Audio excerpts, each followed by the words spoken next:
మే నెల 13వ తారీఖు నాడు జరుగుతున్నటువంటి లోక్సభ ఎన్నికలలో బీజేపీ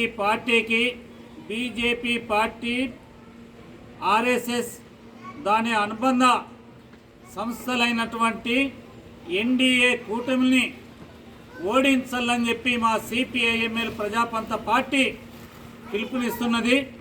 ఎందుకంటే ఈరోజు దేశంలో ఈ ఎన్నికల్ని ప్రజాస్వామ్య పద్ధతిలో కాకుండా అప్రజాస్వామికంగా ఈరోజు ప్రజల మధ్య చిచ్చు పెట్టే విధంగా ప్రజలకు అందరూ సోదరాభావంతో ఉన్నటువంటి మన రాజ్యాంగానికి భిన్నంగా భారత రాజ్యాంగం ఏదైతే దేశంలో ఉన్నటువంటి అందరూ సమానులే అని, ప్రజలంతా సమానమే అని, అందరికీ స్వేచ్ఛ స్వాతంత్రాలు ఇచ్చినటువంటి రాజ్యాంగానికి భిన్నంగా ఇది కొందరిదే అనేటటువంటి భావనతోని ఈ దేశంలో మైనార్టీలు, క్రిస్టియన్లు కానీ ముస్లింలు కానీ వీరు ఉండేటటువంటి అవకాశం లేదని చెప్పి వాళ్ళకు రిజర్వేషన్లను ఎత్తివేస్తా అని చెప్పి ఈరోజు రాజ్యాంగ స్ఫూర్తికి భిన్నంగా మోడీ మాటలు ఉన్నాయి.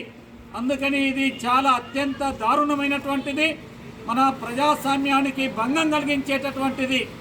ఈరోజు దేశంలో ఆయన అధికారంలోకి వచ్చినప్పటి నుండి దేశ ప్రజల సమస్యలని పరిష్కరించకుండా దేశంలో ఉన్నటువంటి ప్రజలకు ఏం కావాలి, ఏం అవసరాలు ఉన్నాయి అనేటటువంటిది కాకుండా కొంతమందికి మాత్రమే ఆదాని అంబానీలకు ఆస్తులని కూడబెట్టే విధంగా, వాళ్ళ ఆస్తులని పెంచే విధంగా దేశంలో కష్టపడుతున్నటువంటి రైతులకు, ఈరోజు కష్టపడినటువంటి రైతుకు పంటలకు గిట్టుబాటు ధర కావాలని, దేశంలో కార్మిక వర్గం పనిచేస్తున్నటువంటి వాళ్ళకు ఉపాధి కావాలని, ఉండటానికి ఇండ్లు కావాలని ఇవి అడుగుతుంటే వీటి గురించి పట్టించుకోకుండా ప్రజలకు మనోభావాన్ని దెబ్బతీసే విధంగా ఈరోజు రాముడని, దేవుడని, లేకపోతే ఇంకొక రకమైనటువంటి మనుషుల మధ్య మతం పేరుతోని, కులం పేరుతోని ప్రజల మనోభావాన్ని దెబ్బతీసేటటువంటి విధానాన్ని కొనసాగిస్తున్నది.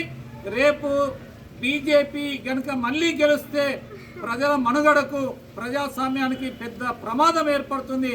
అందుకే ఈ జరిగేటటువంటి ఎన్నికల్లో బీజేపీని ఓడించాలని చెప్పి మా సిపిఐఎంఎల్ ప్రజాపంత పార్టీ పిలుపునిస్తున్నది. దానికి అనుగుణంగా ప్రజలు ఆలోచించాలని చెప్పి బీజేపీకి వ్యతిరేకంగా ఓటేయాలని చెప్పి మేము కోరుతున్నాం.